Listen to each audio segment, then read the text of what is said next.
So student, আজকে আমি class 10 এর কেমিস্ট্রি পড়াবো তোমরা। কেমিস্ট্রি চ্যাপ্টারটা যেটা প্রথম চ্যাপ্টারটা আছে এটা পড়াবো। প্রথম চ্যাপ্টারটার নাম কিটা? কেমিক্যাল রিঅ্যাকশন এন্ড ইকুয়েশন, রাসায়নিক বিক্রিয়া ও সমীকরণ। ঠিক আছে, সো এই চ্যাপ্টারটা আমরা পড়বো। সো তোমরা ভালো মতো প্রথম ভিডিওগুলো মতলব আমার কথাটি ভালো মতো বুঝো, আমি যেটা বুঝাবার ট্রাই করবো। এরপর নেক্সট সাথে সাথে মানে দেখবার পরে প্রথম আমার পুরো ক্লাসটা দেখবা, ভিডিওটা বুঝবা, তারপর লাস্টে দিয়ে গিয়ে এসে আরেকবার টু এক্সেল চালাই এসে এগুলো নোট করে নেবা। ঠিক আছে, সো স্টার্ট করতেছি। আচ্ছা, প্রথম এই চ্যাপ্টারের মধ্যে আমরা একটা টার্ম পাবো যেটা হলো কেমিক্যাল রিঅ্যাকশন। ঠিক আছে, যেটা কয় রাসায়নিক সমীকরণ। আচ্ছা, কেমিক্যাল রিঅ্যাকশন কিটা? কেমিক্যাল রিঅ্যাকশন হইল কিছুই না, জাস্ট একটা কেমিক্যালের লগে আরেকটা কেমিক্যাল রিঅ্যাক্ট করে সেটা আরো কেমিক্যাল প্রডিউস করার যে প্রসেসটা, এটারই করা হয় কেমিক্যাল রিঅ্যাকশন। আর কিছু বুঝছি? কেমিক্যাল রিঅ্যাকশন কিটা? একটা কেমিক্যাল এখানে একটা হইতে পারে, দুইটা হইতে পারে, তিনটা হইতে পারে, একটা আরেকটা কেমিক্যালের লগে রিঅ্যাক্ট করে সেটা আরেকটা নতুন কেমিক্যাল প্রডিউস করার যে প্রসেসটা, এই প্রসেসটার নাম হইল কেমিক্যাল রিঅ্যাকশন। বুঝা গেছে? তো লিখে দিছি একটা chemical plus another chemical produce a new chemical. বুঝা গেছে? এটার বাংলা তো লিখেছি, যে প্রক্রিয়ায় এক বা একাধিক পদার্থের আণবিক গঠন পরিবর্তন হয়ে বিভিন্ন ধর্মীয় এক বা একাধিক পদার্থে রূপান্তরিত হয় তাকে বলা হয় রাসায়নিক সমীকরণ। বুঝা গেছে? বাংলাটাও লিখে দিছি, তো যারা বাংলা মিডিয়ামে আছে তারাও সুবিধা হবে। বুঝা গেছে? জাস্ট তোমার যদি কেউ জিজ্ঞাসা যে কেমিক্যাল রিঅ্যাকশন বা রাসায়নিক সমীকরণ কিটা, যে একটা কেমিক্যাল আরেকটা কেমিক্যালের লগে রিঅ্যাক্ট করে সেটা দুইটা, একটা বা এর থেকেও বেশি যদি কোনো কেমিক্যাল ক্রিয়েট করে বা প্রডিউস করে, তখন ওই প্রসেসটারে করা হয় কেমিক্যাল রিঅ্যাকশন। ক্লিয়ার?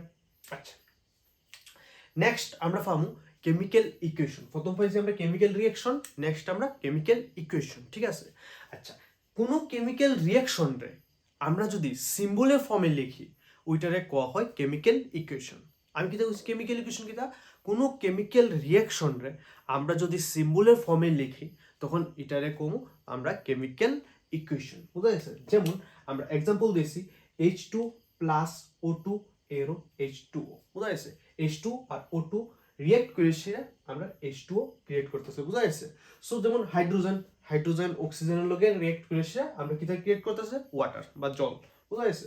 সো এই জায়গাতে হাইড্রোজেনটা আমরা H2 দিয়ে লিখছি, এটা চিহ্ন। অক্সিজেনটা O2 দিয়ে লিখছি, আর জলের ওয়াটারে আমরা কিটা লিখছি? H2O। বুঝা গেছে? সো এই যে সিস্টেমটা, এটারই কোয়া হয় কেমিক্যাল ইকুয়েশন। বুঝা গেছে? ওকে, যে দুইটা রিঅ্যাক্ট করতেছে এই দুইটার নাম হলো রিঅ্যাক্ট্যান্ট বা বাংলাতে হইল বিক্রিয়ক। ক্লিয়ার? যে দুইটা রিঅ্যাক্ট করতেছে এই দুইটার নাম কিটা? রিঅ্যাক্ট্যান্ট বা বাংলাতে হইল বিক্রিয়ক। আর এই দুইটা কেমিক্যাল রিঅ্যাক্ট করে সে যেটা প্রডিউস করছে, যেটা ওয়াটার। বুঝা গেছে? এটাকে কোয়া হয় প্রোডাক্ট। বুঝা গেছে? আচ্ছা, এটা বাংলাতে নাম হলো বিক্রিয়জাত পদার্থ। আশা করি বুঝতে পারছো দুইটা ওয়ার্ড কিটা কিটা। ক্লিয়ার? আচ্ছা, নেক্সট এখানের মধ্যে কিছু ইম্পর্টেন্ট টার্ম আছে, এগুলো বুঝতে লাগবে। বুঝা গেছে? ইম্পর্টেন্ট নোট আমি এখানে লিখে দিছি। দেখবা অনেক সময় যেমন H2 সাইডে জি লেখা থাকবে। বুঝা গেছে? কারণ H2 হলো গ্যাস, ওই জি দিয়ে আমি গ্যাস লিখে দিছি। বুঝা গেছে? যেমন O2 সাইডে হলো জি লেখা থাকবে। বুঝা গেছে? তো O2 হলো গ্যাস। বুঝা গেছে? যেমন H2 এল লেখা থাকবে, এর পিছে কারণ কিটা? H2 হলো লিকুইড। বুঝা গেছে? লিকুইড।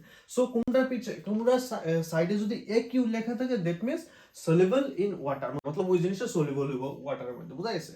যদি পিপিটি লেখা থাকে তখন হইল ইনসলিবল ইন ওয়াটার, মতলব জলের মধ্যে সলিবল হইতো না, যেটা একটা প্রিসিপিটেট ফর্ম। বুঝা গেছে? আচ্ছা, আর যদি এস লেখা থাকে তখন সলিড, আর যদি জি লেখা থাকে গ্যাস, এল লেখা থাকে লিকুইড। যেমন এটার মধ্যে জি লেখা আছে তো গ্যাস, আমরা জানি হাইড্রোজেন একটা গ্যাস, অক্সিজেন একটা গ্যাস, আর ওয়াটার লেখা লিকুইড বিকজ অফ জল। বুঝা গেছে? আচ্ছা, নেক্সট আমরা পড়বো how to right chemical formula. আমরা কেমিক্যাল ফর্মুলা কিভাবে লিখবো। আচ্ছা, এটা পড়ার আগে আমরা আয়নের যে নামগুলো আছে এটা আমরা বুঝতে লাগবো। যেমন সোডিয়াম, পটাশিয়াম, এইগুলার সিম্বলগুলো আমরা জানতে লাগবো। বুঝা যাচ্ছে? যেমন সিলভার, ব্রোমিন, ব্রোমাইড, বুঝা যাচ্ছে, ক্লোরাইড, হাইড্রেট, নাইট্রেট, এই সবগুলার তোমার সিম্বলগুলো জানতে লাগবে। বুঝা যাচ্ছে? তো এই সিম্বলগুলো আমি এখানে লিখছি না। বুঝা গেছে? আমার এত কিছু তো লেখা এখন সম্ভব না, এটা অনেকটা আছে। সো যেহেতু আমার দ্বারা কোনো মানে ডিজিটাল প্রসেস নাই, সো আমার নিজে হাতে লিখেই করতে লাগতেছে। সো এইগুলা আমি লিখছি না, আমি এইগুলা আমার খাতার মধ্যে নোট করা আছে। আমি এগুলা তোমরা ফটো তুলে সেটা ভিডিওর মধ্যে লাগাই দেবো, তোমরা ওই জায়গা থেকে নোটটা করে নিবা। ঠিক আছে? নোটটা করে এসে ওই জিনিসগুলো সুন্দরভাবে ডেইলি সকালে প্রত্যেক দিন রিভাইজ করবা। ক্লিয়ার? ওকে, নেক্সট ওইগুলো পারলে এইগুলো পারবা, যে chemical write the chemical formula, এইগুলা। বুঝা গেছে? যেমন সোডিয়াম ক্লোরাইডের কেমিক্যাল ফর্মুলা কি হইব আচ্ছা আমরা জানি সোডিয়ামটা লিখতে পারি কিটা Na+, ক্লিয়ার সোডিয়ামের যে সিম্বলটা চিহ্নটা আর ক্লোরাইডের হইলে Cl-, বুঝাইছে আচ্ছা Na+, এর সামনে কোনো কিছু নাই বলতে 1 আছে, এর সামনে কোনো কিছু নাই বলতে 1 আছে। মনে রাখবা যখন এই জায়গাতে সমান সমান থাকবো তখন মনে রাখবা এই জায়গায় কি আছে প্লাস, এই জায়গায় আছে মাইনাস, প্লাসে মাইনাসে কাটা, ক্লিয়ার। তাহলে আমাদের কেটে হয়ে গেছে NaCl, তাহলে সোডিয়াম ক্লোরাইডের কেমিক্যাল ফর্মুলা লাগে NaCl, ক্লিয়ার বুঝছি। আচ্ছা সেম ভাবে দেখো অ্যালুমিনিয়াম ক্লোরাইড, অ্যালুমিনিয়ামে কি আছে Al+3 আর ক্লোরাইড লাগে Cl-1। এখন দেখো আমরা এই যাত্রা কি সমান সমান আছে, এটাতে আছে 1 আর এটাতে আছে 3, সমান সমান নি না, সমান সমান না। তখন প্রসেস হইল গিয়ে সেটা ক্রস মাল্টিপ্লিকেশন করা। ক্রস মাল্টিপ্লিকেশন কথার মানে হইলে গিয়ে Al এর লগে এই 1 মাল্টিপ্লাই করবো আর এই 3 দিয়ে আসে Cl রে মাল্টিপ্লাই করবো, ক্লিয়ার। তাহলে Al দিয়ে 1 রে মাল্টিপ্লাই করলে Al হইব আর এই 3 টা Cl এর মধ্যে গিয়ে লাগবো Cl3, ক্লিয়ার। এটা হইল গিয়ে অ্যালুমিনিয়াম ক্লোরাইডের কেমিক্যাল ফর্মুলা, ক্লিয়ার। নেক্সট আমি যদি আরেকটা কই লেড নাইট্রেট, লেড নাইট্রেট যেমন লেডের আমরা জানি Pb+2 আর নাইট্রেট হইল গিয়ে NO3-, বুঝা যাচ্ছে। আচ্ছা পাওয়ারে কোনো মানে এখানে কোনো কিছু নাই বলতে 1 আছে, ক্লিয়ার। আচ্ছা এই দুইটা ইকুয়ালস নি, দুটো সেম সেম নি না, সেম না, তখন এটা লেখার সিস্টেম হইল গিয়ে সেটা যে ক্রস মাল্টিপ্লাই, দ্যাট মিন্স 1 দিয়ে Pb রে মাল্টিপ্লাই করব তাহলে Pb হইব আর 2 দিয়ে সেটা NO3 মাল্টিপ্লাই করব, তো NO3 এর পুরোটার মধ্যে লাগবো। আশা করি বুঝতে পারছো অতটুকু জায়গা। ওকে নেক্সট আমরা পড়বো ব্যালেন্স কেমিক্যাল ইকুয়েশন, ঠিক আছে। আচ্ছা ব্যালেন্স কেমিক্যাল ইকুয়েশন কিটা বুঝা যাচ্ছে। আচ্ছা যেটা আমরা কোয়া হয় সমতা বিধান করা, ঠিক আছে, একটা ইকুয়েশনটা ব্যালেন্স করা যেটা বাংলাতে কই। আচ্ছা এই জিনিসটা কিটা বলছে numbers of atom of each element in a chemical equation should be same on right hand side and left hand side। আচ্ছা সিম্পল কথা হইলে গেছে একটা কেমিক্যাল ইকুয়েশনের এক হইলে রাইট হ্যান্ড সাইড এক হইলে লেফট হ্যান্ড সাইড, ঠিক আছে। এই দুটো সাইডের নাম্বারস অফ অ্যাটম ইকুয়াল করারই কয়া হয় ব্যালেন্স কেমিক্যাল ইকুয়েশন। মতলব এই দুটো সাইডের নাম্বারস অফ অ্যাটম যদি ইকুয়াল থাকে তখন ওই ইকুয়েশনটাকে আমরা কমো ব্যালেন্স কেমিক্যাল ইকুয়েশন, আর যদি না থাকে তখন আমরা ব্যালেন্সিং করব, বুঝা গেছে। সো আমরা এটাই বলেছি, ঠিক আছে। সো ব্যালেন্স কেমিক্যাল ইকুয়েশন কিটা যে numbers of atom of each element in a chemical equation should be same on right hand side and left hand side, clear। আচ্ছা ঠিক আছে যেমন এই ইকুয়েশনটার মধ্যে আমি একটা ইকুয়েশন লিখছি, কেমিক্যাল ইকুয়েশন লিখছি, ঠিক আছে। এটার মধ্যে দেখবো যে এটা ব্যালেন্স আসেনি, প্রথম আমরা দেখবো, ঠিক আছে। যদি ব্যালেন্স থাকে তো অবভিয়াস গুড, আর যদি ব্যালেন্স না তাহলে আমরা ব্যালেন্সিং করবো, ক্লিয়ার। আচ্ছা ঠিক আছে। সো এদিকে দেখো এল কয়টা একটা, এদিকে এল কয়টা দুইটা, এল এর লগে 2 আছে না তাহলে দুইটা, তাহলে এল ব্যালেন্স নাই। তাহলে এদিকে দুইটা আছে এদিকে একটা আছে, এদিকে আমার দুই বানাইতে গেলে সামনে দেব, যাই করবো আমরা ইহেনো করবো ইহেনো করবো ইহেনো করবো ইহেনো করবো, বুঝা গেছে। আমরা এই জায়গাতে সাফিক্স টিপ লিখতে পারতাম না, ক্লিয়ার। আচ্ছা নেক্সট আমরা দেখবো এইচ ব্যালেন্স আছে, এইচ এদিকে দুইটা আছে এইচ এদিকে দুইটা আছে, হ্যাঁ অবভিয়াস ব্যালেন্স আছে লেফট হ্যান্ড সাইড আর right hand side. Okay next আমরা দেখবো ও এদিকে কয়টা আছে একটা, ও এদিকে কয়টা আছে তিনটা, ঠিক আছে। তাহলে ও ব্যালেন্স নাই, ঠিক আছে, তাহলে আমার এখানের মধ্যে ওরে ব্যালেন্স করতে লাগে, ক্লিয়ার। আচ্ছা ওরে যদি ব্যালেন্স করতে লাগে তাহলে এদিকে যখন তিনটা আছে এদিকে তিনটা বানাইতে গেলে অবভিয়াস এটার সামনে কত দিতে লাগবো 3 দিতে লাগবো, অতটুকু যা বুঝছি, তখন ও ব্যালেন্স হইব। তাহলে ও এদিকে তিনটা হইছে ও এদিকে তিনটা হইছে, এখন আমরা প্রথম থেকে দেখব, ঠিক আছে। ওকে নেক্সট এল দুইটা এল দুইটা, ঠিক আছে। ও সরি প্রথম এইচ 3 2 যা কত হইতেছে 6 আর এখানে এইচ কত হইতেছে দুইটা না এটা, তাহলে এই জায়গা তো আমরা 6 বানানো লাগবো, তাহলে 2 এর লগে কত মাল্টিপ্লাই করলে 6 হয় ও বেস 3, তো এখানে 3 দিলাম, ক্লিয়ার অতটুকু জায়গা। নেক্সট ও কয়টা আছে ও দুইটা ও তিনটা আছে ও এদিকে করে তিনটা, তখন এটা ব্যালেন্স হবে, আর যখন ব্যালেন্স হইব তখন আমরা মধ্যে ইকুয়াল টু ক্লিয়ার। তো এখন এই ইকুয়েশনটার করা হবে ব্যালেন্স কেমিক্যাল ইকুয়েশন, ক্লিয়ার অতটুকু জায়গা। এদিকে নাম্বারস অফ অ্যাটম আর এদিকে নাম্বারস অফ অ্যাটম সমান আছে, বুঝছি। নেক্সট এখানে একটা লো আছে যেটা খুব ইম্পর্টেন্ট, লো অফ কনজারভেশন, বুঝা গেছে। তো লো অফ কনজারভেশনটা তোমার জানতে লাগবে, ঠিক আছে। লো অফ কনজারভেশন কিটা হচ্ছে যে mass can neither be created or nor be destroyed under ordinary condition. আমরা মাসরে না ক্রিয়েট করতে পারবো না ডিস্ট্রয় করতে পারবো, এটা হলো লো অফ কনজারভেশন অফ মাস, ঠিক আছে।